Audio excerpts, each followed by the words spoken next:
საქართველოს პარლამენტის წინ განცხადება გააკეთეს 8 პოლიტიკური პარტიის წარმომადგენლებმა, რომლებიც ბოიკოტს უცხადებენ თვითმმართველობის არჩევნებს. ისინი კიდევ ერთხელ ამბობენ, რომ მონაწილეობას არ მიიღებენ თვითმმართველობის არჩევნებში და მხოლოდ ახალ თავისუფალ საპარლამენტო არჩევნებს აღიარებენ.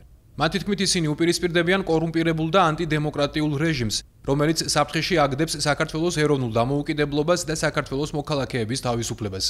პოლიტიკური პარტიები განმარტავენ, რომ გადაწყვეტილი აქვთ ბოლომდე უერთგულონ ავტორიტარულ რეჟიმთან დაპირისპირებულ სახალხო წინააღმდეგობის მოძრაობას და ამ მიზნით 19 ივლისს საპროტესტო აქციის გამართვას გეგმავენ. ჩვენ აქ შეკრებილი 8 პოლიტიკური პარტიის წარმომადგენლები ვადასტურებთ უპრეცედენტო მტკიცე და მართალი პროტესტის ამოცანების ერთგულებას.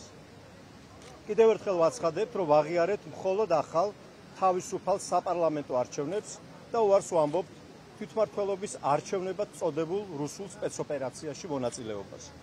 ვუპირისპირდებით კორუმპირებულ და ანტიდემოკრატიულ რეჟიმს, რომელიც საფრთხეში აგდებს საქართველოს ეროვნულ დამოუკიდებლობას და საქართველოს მოქალაქეების თავისუფლებას, რომელმაც ჩვენი ქვეყანა განუკითხაობისა და ძალადობის მორევში გადაუშვა.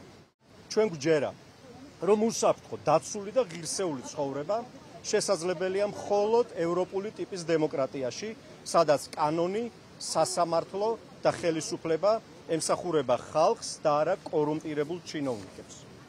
ქართველი ხალხის საბოლოო გამარჯვებას სჭირდება ივანიშვილის და მისი პარტიის თანმიმდევრული იზოლაცია, არა მხოლოდ ეროვნულ და საერთაშორისო, არამედ ყველა, მათ შორის ადგილობრივ დონეზეც.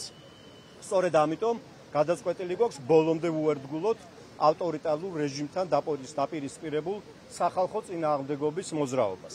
ამ მიზნით 19 ივლისს 19 საათზე თბილისის სახელმწიფო უნივერსიტეტის პირველი კორპუსიდან პარლამენტამდე გავმართავთ საპროტესტო მსვლელობას.